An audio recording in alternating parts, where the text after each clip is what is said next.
ก็tới là đời ca World Cup toàn cho thủ buôn bóng ở lấy đi mưa này bóng ôn này sao tại chỉ cả này bắt mà tàu bóng sấy phải cho mà tàu khóm tiếc thời ban bắt thì đây bóng pro này thời ban ở đây nha cái thưa xin mà tàu hay miên đằng miên nó không cài mà tàu nó hậu tập đòn mà tập lăngទៀតហើយកូនចៅខ្ចីមកតោទៅហូបបាយមកផ្លែតហើយកូនចៅនឹងមិនដឹងយ៉ាងម៉េចទេមិនដែរស្គាល់គេសោះស្រាប់តែគេមកពឹងពាក់ឲ្យជូនទៅនេះជូនទៅនោះតាប់តែជូនគេទៅមែនហើយឥឡូវនេះត្រូវបានគេយកមកតោបាត់ហើយមកតោនោះមិនមែនមានតែមកតោទៅទេណាបងប្អូននៅក្នុងកែបមកតោនោះបើតាមអ្វីដែលបងប្រុសប្រាថាឯកសារសំខាន់ក៏នៅហ្នឹងហើយមានមាសមកតម្លឹងនៅក្នុងកែបមកតោនោះទៀតយ៉ា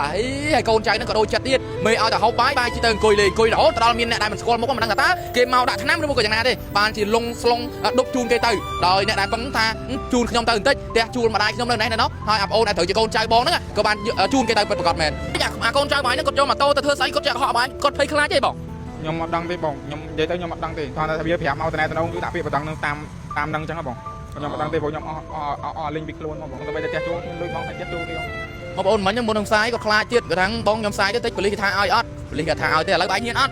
ហ៊ានមកពឹងបងឲ្យជួយ live ណាបងមិនអីខ្លាចទៀតទេណាបាទខ្ញុំនិយាយទៅលើកទី1ឲ្យអញ្ចឹងខ្ញុំអត់ដែរជួបផ្ទះបងខ្ញុំបាត់បងអ្វីគ្រប់យ៉ាងអស់លេងបងឥឡូវខ្ញុំសួរបាយដោយត្រង់ហ្មងតើក្នុងចិត្តបាយនៅពេលដែលលឺពាក្យពេចកូនចៅបាយនិយាយប្រាប់បាយថាមេម៉ូតូយើងត្រូវបានគេធ្វើស៊ីហើយតើបាយគិតថាម៉េចគិតថាតើគេធ្វើស៊ីដូចពាក្យដែលគាត់ថាមែនឬមកបាយគិតថាគាត់យកម៉ូតូបាយទៅណាទៅខ្ញុំនិយាយទៅខ្ញុំสบู่เกาะเสาะสตาร์แคร์น้อมโจมตีประเทศอังกฤษกระฉุกฉีบาลเสาะโคตรปอคิวฉีบาลเสาะล้างปรีปอเหลืองฉีบาลเสาะอังเกตปอสไวฉีบาลเสาะจุดตุ่มนกจัดสำหรับเนี่ยปลาเรียกสู้បងរឿងរ៉ាវអង្គហេតុហ្នឹងតើរបៀបមិនដែរបងអាចជម្រាបជូនមហាជនបានទេបងរឿងហេតុហ្នឹងបងពេលម៉ោង9កន្លះហ្នឹងវាខ្ញុំឲ្យវាទៅស៊ីបាយបងទៅស៊ីបាយនៅផ្ទះជួបងអាពេលនេះហើយវាបាយជាចូលផ្ទះជួមកភ្លេតវាជិះហើយចេញទៅឆ្វែទៅកន្លែងម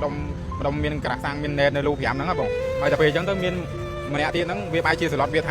ស្លុតវាហ្នឹងគឺថាវាអត់ឲ្យទេកូនសៅហ្នឹងតែវាស្លុតទៅថាឲ្យជូនបងទៅផ្ទះជួនៅលូ5បន្តិចផ្ទះម៉ែបងនៅហ្នឹងហើយតែពេលហ្នឹងទៅគូវាបានឡើងនៅផ្ទះជួហ្នឹងមែនហើយវាបានតែសមត្ថកិច្ចហើយថាឡើងផ្ទះជួហ្នឹងវាបានទៅបង្ហាញនៅបន្ទប់ហ្នឹងមែនតែបន្ទប់ហ្នឹងព្រោះម្ចាស់ផ្ទះជួថាមិនមែនវាជួនៅហ្នឹងទេគាត់វាចេញចូលម្ដងម្កាចេញចូលម្ដងម្កាអញ្ចឹងហើយតែពេលចេញចូលពីផ្ទះជួហ្នឹងហើយបែរវាទៅតម្លាក់នៅគោចិត្តតុងបានទៅកន្លែងប៉ូលីសតាំងសាំងហើយប៉ូលីសតាំងសាំងជួយដាក់ណាឥឡូវនេះបានពាក្យប្រដឹង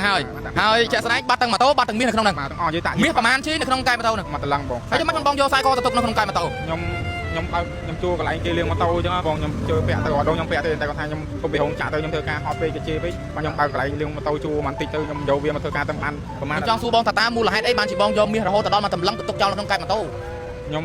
បើខ្ញុំលាងម៉ូតូបងតែពេលអញ្ចឹងទៅខ្ញុំថាធ្វើពាក់ទៅទៅខ្ញុំថាទុកនៅកែម៉ូតូទៅបងច្បាស់អត់បងរឿងរ៉ាវថាទុកមាសហ្នឹងបាទខ្ញុំទុកច្បាស់បងខ្ញុំជាម្ចាស់សម័យខ្លួនខ្ញុំអញ្ចឹងកូនចៅបងនេះជាអ្នកលាងម៉ូតូបងបើកន្លែងលាងម៉ូតូតូចតាចមួយអញ្ចឹងទៅបន្ទាប់ពីយើងឡើងចង់ធ្វើការគេយើងចង់បើករបស់ខ្លួនឯងហើយជាក់ស្ដែងក៏យកបុគ្គលិកម្នាក់ដែលជាក្មេងមកធ្វើការជាមួយហើយនៅពេលដែលដល់ម៉ោងបាយយើងឲ្យគាត់ជិះម៉ូតូទៅហូបបាយបាទបន្ទាប់មកទៀតហ្នឹងចាំបាច់បងបន្ទាប់មកទៀតហ្នឹងវាចេញពីលូ5ហ្នឹងទ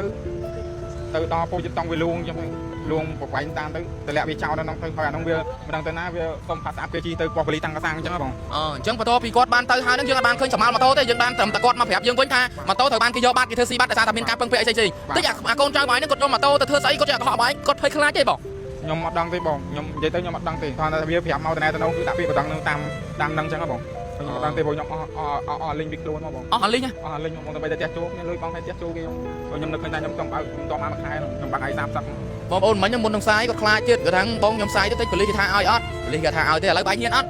ហ៊ានមកពឹងបងឲ្យជួយ live ណាបងមិនអីខ្លាចទៀតទេណាខ្ញុំនិយាយទៅលើកទី1ឲ្យអញ្ចឹងខ្ញុំមិនដែរជួបផ្ទះបងខ្ញុំបាត់បងអ្វីគ្រប់យ៉ាងអស់លេងកំបងឲ្យរយៈពេល1ឆ្នាំមកដល់ពេលយកក្មួយមកទៅគិតថាឆ្លាញ់វាដូចជាប្អូនដូចជាអីដល់ពេលនឹកស្មានអញ្ចឹងបងខ្ញុំអត់មានសល់អីទេបងខ្ញុំឲ្យសមត្ថកិច្ចជួយដោះស្រាយខ្ញុំផងបងខ្ញុំដាក់តាំងពីថ្ងៃ11បាត់ភ្លាមអញ្ចឹងបងដាក់ពាក្យបណ្ដឹងតាំងពីថ្ងៃទី11ណាបងម៉ូតូបងជាប្រភេទម៉ូតូមកអីម៉ូតូប៊ីតបាទម៉ូតូប៊ីត2023បង023ពណ៌អីបងពណ៌ខៀវលីសបងពណ៌ខៀវលីសបាទបងប្អូនបើសិនមកបានប្រទះឃើញអ្នកដែលទទួលទិញម៉ូតូគាត់ណាជាប្រភេទម៉ូតូប៊ីតដែលមានស្លាកលេខ 1KS 5458សូមបងប្អូនកុំទទួលទិញអីនេះគឺជាម៉ូតូបងប្រុសដែលមានអ្នកបានធ្វើការលួចទៅបើហើយនៅក្នុងកែម៉ូតូហ្នឹងគឺមានមាសរហូតដល់មកតម្លឹងថែមទៀតផងអញ្ចឹងសូមអំពាវនាវទទួលទៅដល់សមត្ថកិច្ចសូមមេត្តាជួយពង្រឹងឬមកក៏ស៊ើបអង្កេតជុំវិញនឹងករណីនេះផងតើករណីហ្នឹងជាករណីដូចតែកូនចៅគាត់លើកឡើងថាមានគេធ្វើស៊ីម៉ូតូឬក៏ជាករណីដែលកូនចៅគាត់នឹងកំងយកម៉ូតូនឹងទៅធ្វើស៊ីឬមកក៏យ៉ាងម៉េចបើព្រោះឥឡូវនេះបងប្រុសគាត់អត់ដឹងច្បាស់ដែរថាតើម៉ូតូនឹងវាយ៉ាងម៉េចព្រោះគាត់បានទទួលពាក្យសម្ដីពីអរិញខាកូនចៅគាត់មកណាថាម៉ូតូនឹងត្រូវបានគេធ្វើស៊ីតតែទាំងជាក់ស្ដែងហ្នឹងបងប្រុសគាត់អត់បានឃើញម៉ូតូនឹងស្បីតែបន្តិចទេហើយផុសតាំងនៃការដែលគេធ្វើស៊ីតក៏គាត់អត់បានឃើញឯគាត់បានដឹងត្រឹមតែដំណឹងពីកូនចៅគាត់បានលើកឡើងមកថាមេកូនម៉ូតូរបស់យើងនឹងត្រូវបានគេយកតហើយគេពឹងពាក់ខ្ញុំជូនទៅនេះជូនទៅនោះណែវាអញ្ចឹងអាកន្លែងត្រង់ចំណុចហ្នឹងសូមសមត្ថកិច្ចលោកមេតាស៊ើបអង្កេតបន្តិចថាតើ ជាករណីអ្វីប្រកាសករណីកូនចៅគាត់យកម៉ូតូទៅធ្វើស៊ីឬមួយក៏អត់មានគេធ្វើស៊ីកូនចៅគាត់បន្តពីលើតើបងមានពាក្យពេចន៍អីដើម្បីទទួលស្នើសុំអំពាវនាវទៅដល់សមត្ថកិច្ចទេបង ខ្ញុំសូមបងឲ្យសមត្ថកិច្ចជួយដោះស្រាយខ្ញុំបងឲ្យខ្ញុំមានសល់អីទេបងអើយ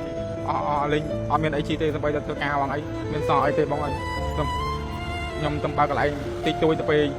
តបានមួយខែបង កន្លែងមិនទាន់បានមួយខែទេ បានមួយខែទេបងបើថ្ងៃទី30បងពេលបាត់ថ្ងៃទី11 បងឥឡូវខ្ញុំសួរបងដោយត្រង់ហ្មង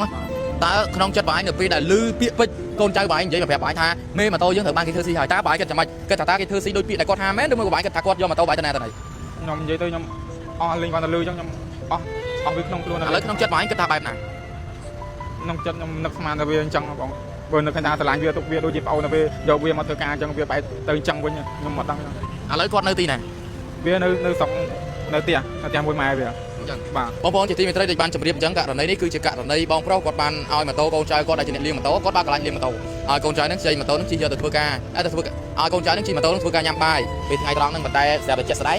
ដល់ពេលមកសន្ទុះទៅស្រាប់តែកូនចៅមកជិះបោះស្អាប់ហើយថាដាក់ពាក្យបណ្ដឹងហើយដោយមានអ្នកគេធ្វើស៊ីម៉ូតូអីផ្សេងៗហើយបងប្រុសគាត់អត់បានឃើញហេតុការណ៍ហ្នឹងដែរគាត់និយាយលើកឡើងតាមតែកូនចៅគាត់ប្រាប់ថាម៉ូតូត្រូវបានអ្នកដែលមិនស្គាល់មុខពឹងឲ្យអាកូនចៅគាត់នឹងជូនទៅនេះជូនទៅនោះហើយត្រូវបានគេធ្វើស៊ីហើយឥឡូវនេះម៉ូតូត្រូវបានបាត់ហើយជាក់ស្ដែងយើងអត់ដឹងថាតើករណីនេះជាករណីជនមិនស្គាល់មុខធ្វើស៊ីម៉ូតូនឹងយកទៅឬមួយក៏អត់គេហៅថាកូនចៅគាត់នឹងជាអ្នកយកទៅឲ្យប្រកាសយើងអត់ដឹងទេមានតែសមត្ថកិច្ចទេលោកអាចធ្វើបង្កើតឲ្យបានច្បាស់និងស៊ីជម្រៅជុំវិញនឹងករណីនេះបងប្អូនជាទីមេត្រីជុំវិញនឹងព័ត៌មាននេះខ្ញុំបាទមានសារ៉ាមាត់រហ័សសម្ដីត្រង់មិនមានអ្វីច្រើនទេគ្រាន់តែចង់ជម្រាបជូនទៅដល់ពុកម៉ែបងប្អូនឲ្យបានដឹងនិងជ្រាបជាព័ត៌មានតែប៉ុណ្ណេះ